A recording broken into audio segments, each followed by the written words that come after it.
Fawn and Matt. We're an interracial couple with 2 kids wanting to do something that highlights the power of friendship and what it means to be in the company of true friends.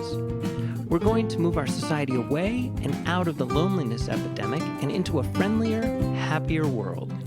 Welcome to our friendly world. Better, stronger, together.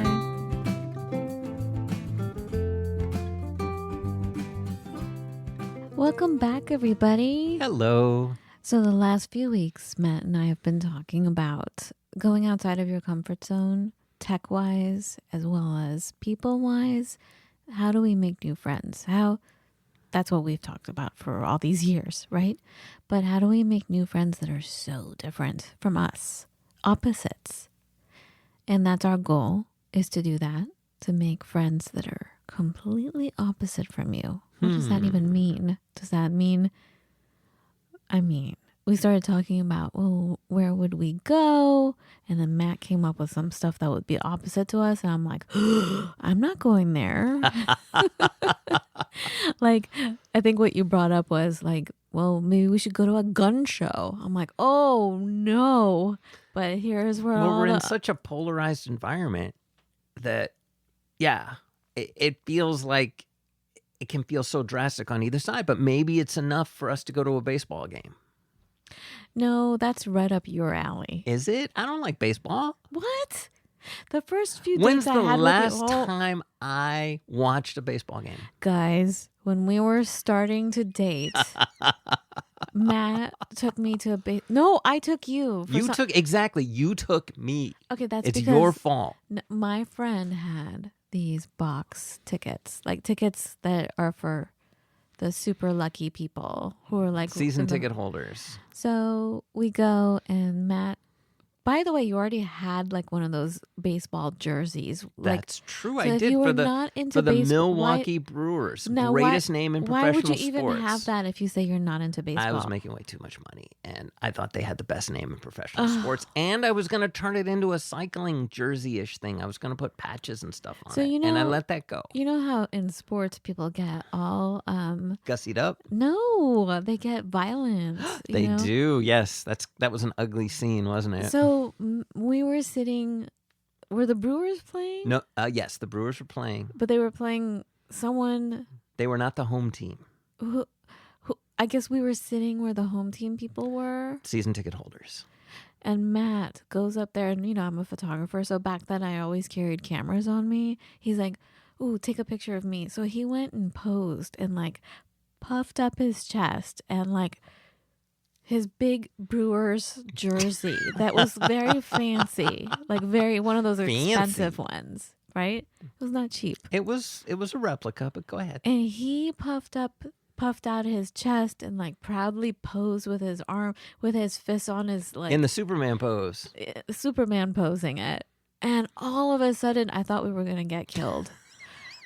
All these people, we were surrounded by people that start booing Matt, and I got scared because they get violent. Because shortly before or after that, we went to a hockey game. Well, hockey's completely and again, different. I was terrified. I'm like, this is why I hate sports. Like, I will never go to one of these things again, especially with you, Matt.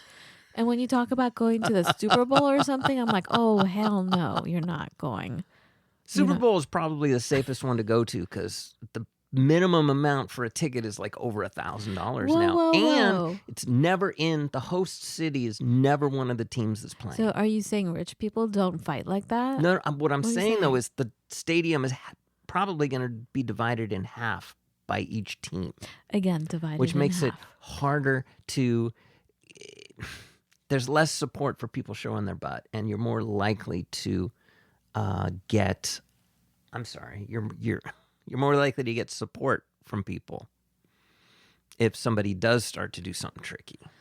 Okay, so what were we totally digressed. We did, absolutely. So we're talking about making friends that are opposite from you. Yes.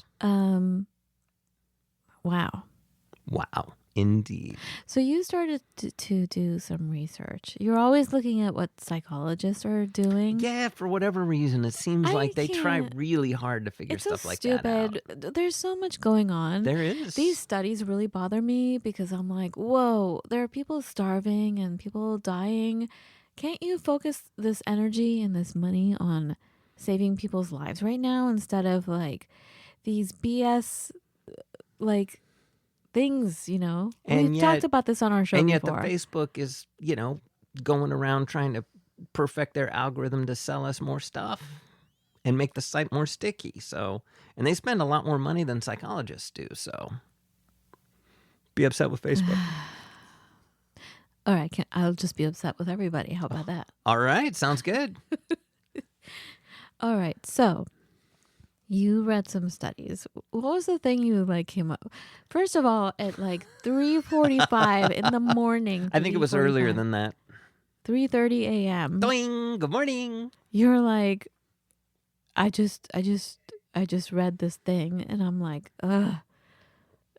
And I said, ugh, because It's 3:45 in the flipping no, morning. I was already awake. No, it was because I was like, these studies, like, we've talked about this, how they're so biased anyway. They can be. They can be biased towards like college students and. But pray tell, what did you find out? Let's just start the conversation. What did you find? What if one of the things that you found out? Tell me. You want to Or talk about tell our friends. curious people live longer? Is that the one? Do you want to talk about pens and boxes? No, well, let's talk about both. Let's talk about the curious thing first, because I think that is a beautiful thing, is to be curious. There are some curious people that totally get on my nerves because they ask way too many probing questions Right.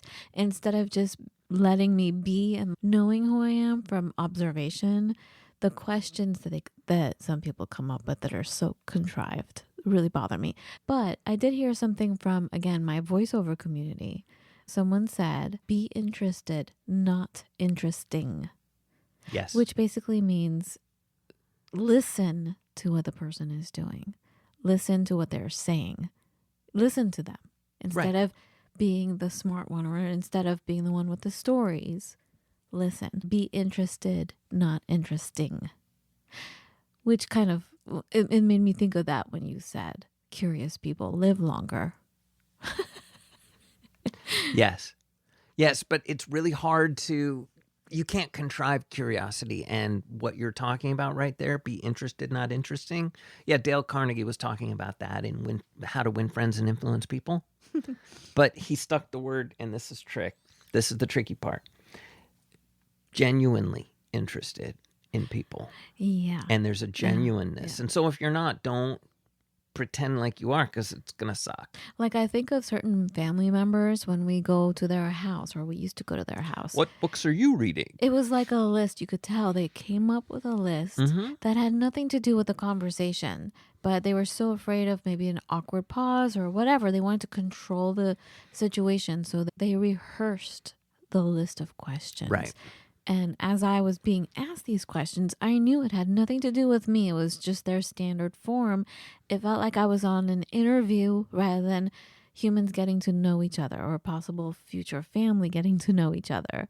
It really bothered me. And they certainly weren't keeping track of your answers, so they could circle back to them. Oh, I remember somebody did, because they asked me what my favorite author was, or who my favorite author was, or what book I was reading. And they did not like my answer, you know? Well, yes, but did they promptly forget about it? No, I don't know about promptly. They haven't brought it back up, have they? No, but I remember immediately I was ridiculed Right. for it. You were immediately ridiculed. Not even but ridiculed, but saying how stupid that is. Hey-o. Because it was like, again, Gotta love my folks, people. I never said it was your folks. But there it you go. was. Yes, it was. Yeah. I said Ralph Waldo Emerson, and your dad did not like that. But now it makes sense to me, because he's such a far right person. And obviously I was very far left. And since Fawn and I are opposites. We are kind of, but like, it offended him. Like, what would have, never mind, that's another conversation. That's another conversation. Say, what would he have liked? Genuinely interested.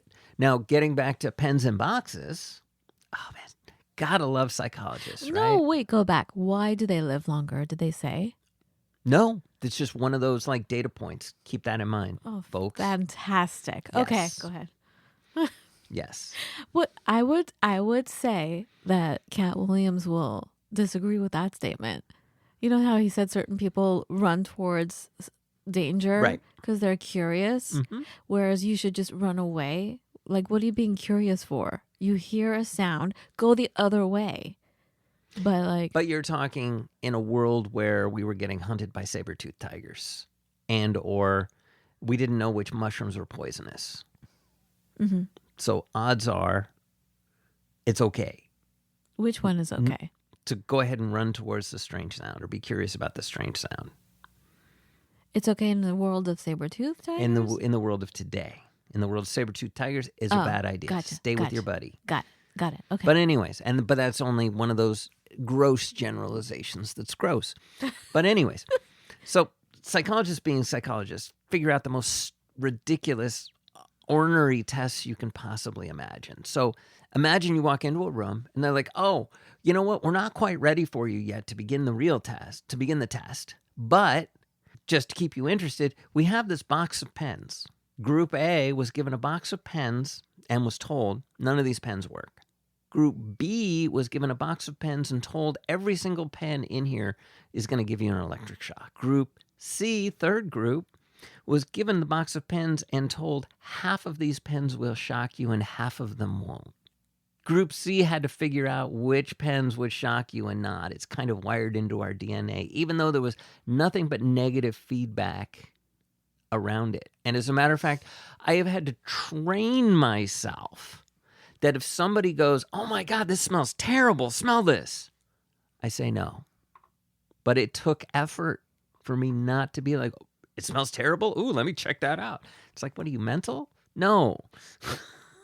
Just stay away. If somebody says something smells bad, believe them. I'm totally curious. I want to smell it. Exactly. But believe them, it's going to smell terrible. Well, I want to know what kind of terrible. Maybe it's terrible to you, but I like it. Maybe I want to share the experience with you. But anyways, let's circle this back to friendship, shall we? All right.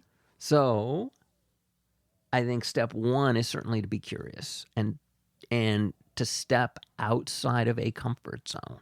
This is how you meet people who are different than you. And that can be going, you're going to hate this, going to a baseball game. Who's sitting next to you? Who is, across the way? They're already determining, and I don't know which way it goes, but they're determining that if you have certain political affiliations, you go to Starbucks. Other political affiliations, you go to other coffee places. Wait, who are they? I think this is your crowd. This is the psychologists. They're really? Determining, yes. We came up with this theory a few months ago because Matt used to go to Starbucks. But I read it on like Huffington Post. Really? Yeah. But then now Matt hangs out with these guys at the gas station. When I first heard this, when we moved to town. Gas station coffee? It's like gas station sushi, right? Ew, like what? Scary. Like you would not. It's scary. But these guys, manly guys, hang out at the coffee shop every morning and hang out at the gas station every morning. I'm sorry, gas station. There's not even a seat. They stand around. And people are coming in and buying petrol for their cars. And they're gasoline. Also buying energy drinks and chips. Whatever it is you get in those quick gasoline service stations. And then there are a bunch of like these men who are just standing there. Bunch of randos. Having coffee. And there's no barista. It's just a machine that dispenses coffee, right? Yes. And it's super cheap. Yes. But yeah, like they are totally politically different than someone who would go to a Starbucks. And honestly, you would think anyway. Everybody says this, but there is a certain running of the gamut going on. And I do get one of the guys is very to the right. Another of the guys is very to the left, but we don't talk. And here's part of the key. We don't do a lot of talking about politics. And if somebody feels the need to talk about it, there's a lot of smile, nod, move on. It's not a lot of argument. And if somebody's going to refute something, they're going to refute it once, quietly, and move on. So if the other person wants to keep hammering it, because people come in, because we know, oh my God, I know, it feels like I know half the town we live in now. our Congress critter stops, or our state representative stops by, and she recognizes and knows me. Wow, that's weird. But anyways, but like we know lots of people. Yeah, because everybody, I mean, hello, welcome to America. You need to have a car. Yes. So that's an intersecting point. Exactly. Everyone, because everyone needs at this moment, everyone needs.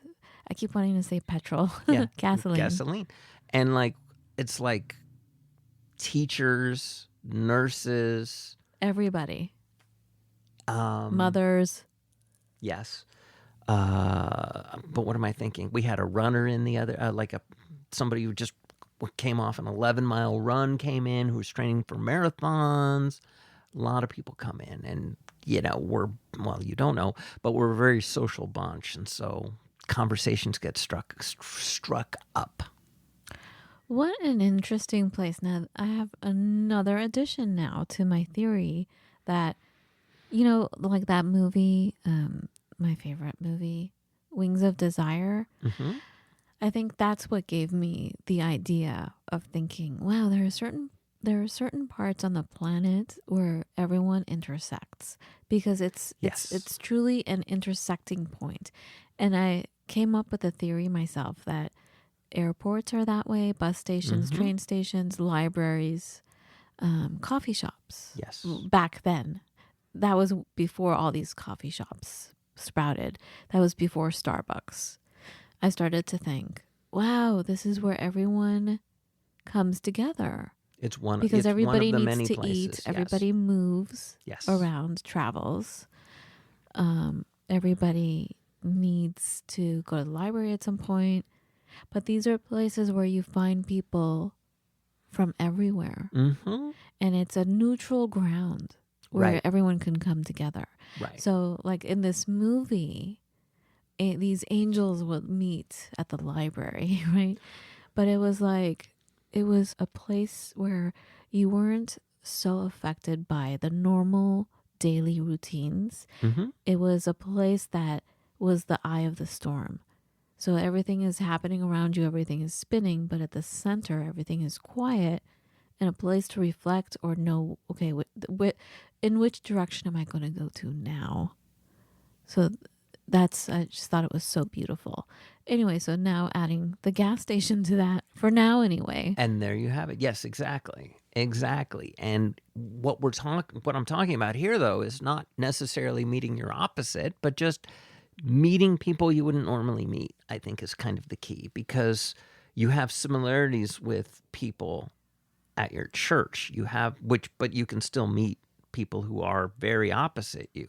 You have people who are you're going to have one degree of similarity anywhere you go.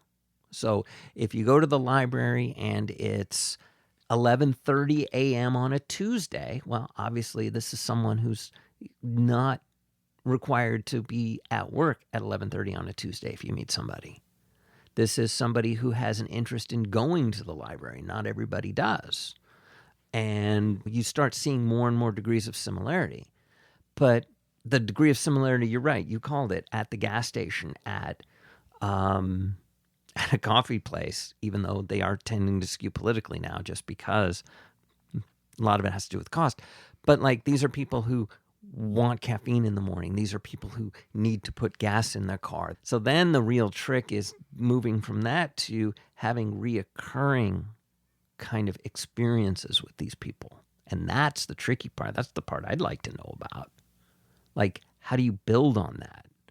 How do you build on a simple conversation? Or if you get invited to a party that's truly cross-sectional, how do you transition that? Which is fun. And I think part of it boils down to taking a look at, what was his name? It was Dale Carnegie, who wrote How to Win Friends and Influence People. He wrote that forever ago. And everybody focuses on kind of the influence people because power. But how to win friends. And one of the things he said is take a genuine interest in people. And I know we said, I think it was last week, you said, be interested, not interesting. And that's true too. But if you have a genuine interest in people, then you are interested. And interestingly enough, people love to talk about themselves. They do. And so you get the dopamine hit from that. You get dopamine hit from that. You can get a dopamine hit from learning new things. So these can play into each other. So that's one thing. Another thing that makes you instantaneously more likable is if you own up to a mistake that you've made. It makes you more endearing. Like, oh my goodness, I can't believe I spilled that coffee. And they prove this in a different psychological study where they show people a video or no audio of a guy who was answering questions like trivia questions. And he was getting like 90% of them right. So oftentimes a know-it-all will come across as being arrogant or being, regardless of how they really are. But in some of them, they cut into the audio the sounds of a cup of coffee spilling or a cup of a liquid spilling. And the people who heard that, all of a sudden, this guy who was super smart answering all these questions right became more likable because we like people who make a mistake and own it. And I know it doesn't sound like that in the course of the experiment, but he does say, oops, I'm sorry, folks, I spilled my coffee. Or it was announced that this super genius guy spilled coffee. Well, it's showing vulnerability. And in showing vulnerability, you're showing that you have an open heart, that your arms are open. Right. That you're not defending. Who can be friends with someone that's constantly defending? Or constantly right. Same thing, right? Constantly right is you're defending exhausting. your moral or your intellectual, whatever it is, right? Mm-hmm. Yeah. And another very interesting thing they found out is that if you have positive small talk with people, so if I say, oh my God, that outfit or those shoes that person was wearing, oh man, I could see myself in those. Those are something else. Those are awesome. They hear that and they hear it. You hear it intellectually on the level of someone's feet, like this guy's shoes. But then they also hear you're saying, I'm awesome in a positive way, though. They take the energy from the statement that you put out and they give it back to you. So if you complain, you're like, oh, I can't believe how high taxes are in this town. And all of a sudden, people hear all that negativity and they put it completely on you in the course of small talk. Mm-hmm. Even if they agree with you that taxes are too high, emotionally, they're going to attach a negative emotion to you. Right. Wow. You don't want to be associated with that. But even if they agree with you. Yeah. Because you're tagging yourself as that. So it's like a banner that's on you because you talked about it. It's much like the law of attraction. You're now... Yes. You're a billboard for this negative thing. Well, people see you as you... People are paying attention, even though it seems like we're not. People are paying attention, not necessarily, sadly, to what you say, but they do pay attention to how you say it. And if you say, taxes are too high, you say that. You never say that like, taxes are too high. You don't say it that way, ever. You say, there's a down note at the end, like, not a yee note. So there you go. So honestly, for those of us, for those of you, for those of our audience who have Apple TV, the lasso way, and we've talked about it. If you take a look, it's like you need to channel your inner like Ted Lasso. Because if you think about it, those who've seen it, I mean, he gets lambasted by Roy Kent. And he's like, oh, and he talks to his foil coach. And he's like, oh, he hates us now. Just imagine how mad he's going to be when he likes us. He didn't quite say that, but it was close to that. Like, he took positive energy after this guy lambasts him and calls him a joke. Ooh, he's mad at us now. I can't imagine how he's going to feel when he likes us. Right. But that's just it. I mean, he spun everything in a positive light, and he was genuinely curious and interested. And a taxi driver tells him about his father's restaurant. And so he goes for starters. So he actually makes that effort. And then he orders it the way the family would order it and tells him it's brilliant, even though it destroys his bowels. And, that's a perfect example of doing something different. Out of your comfort zone. Eating something that you normally wouldn't eat. Going to a restaurant you normally wouldn't go to. So here are some great examples we can do. Yeah. And exercise those muscles and exercise them in all ways. In our last show, I was talking about taking a look at both sides of an issue. That's important. That's an important muscle to exercise, because if you exercise that muscle on your computer in the privacy of your own room, your own home, you're probably going to be more likely to exercise that out in the world. And you're going to have more interesting conversations, and you're going to learn interesting things about people. I mean, oh my goodness, the things you can find out about people. I mean, I fervently believe, and maybe this is a lot of my curiosity, that everybody has 2 or 3 really interesting stories to tell, at least. This reminds me of a few episodes we It did on does? being psychologically fit.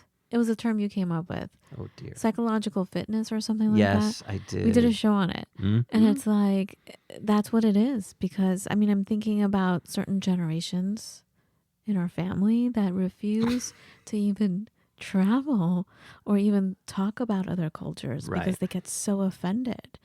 But it is like a muscle. It is like your physical body. If you don't move it, Mhm. you atrophy. Yes. And so this is like becoming totally physically fit and culturally fit and psychologically fit, And maybe that has a lot to do with why curious people live longer. and why they are interesting.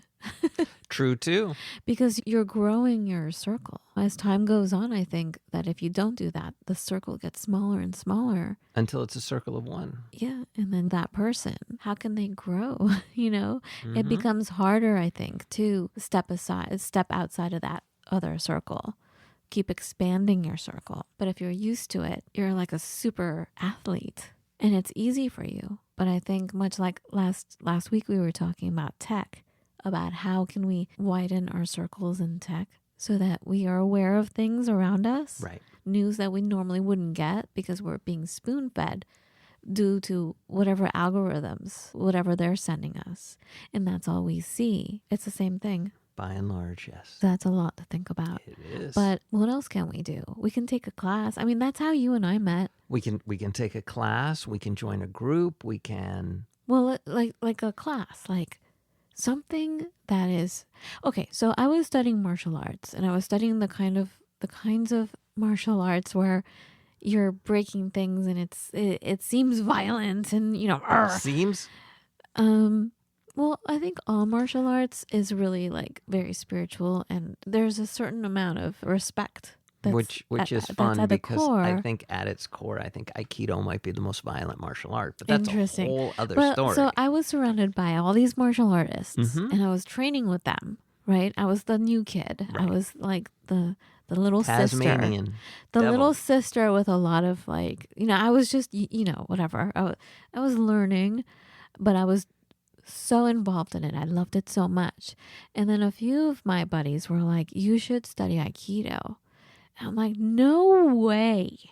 Please, it's a joke. No, yeah. I thought they were seriously joking, right? Because these were like really tough muscle guys who were like phenomenal martial artists that also worked in the movies. They were so good. You know what I'm saying? They were phenomenal, very talented. And for them to say, "Oh, you should study Aikido." At first I was like, "What's?" And then I looked at it. I'm like, "Are you kidding me?" No. It was so opposite. Right. Right. But that's where I met my true love. That's where Ta-da. Matt was, my true love. But I had to do something opposite. And it's interesting you say that at its core, Aikido is probably the most violent. It's interesting because I was saying a few shows back that I have some friends, one friend in particular, who's totally opposite me politically, but yet we have everything else in common, Mhm. right? And I'm like, whoa.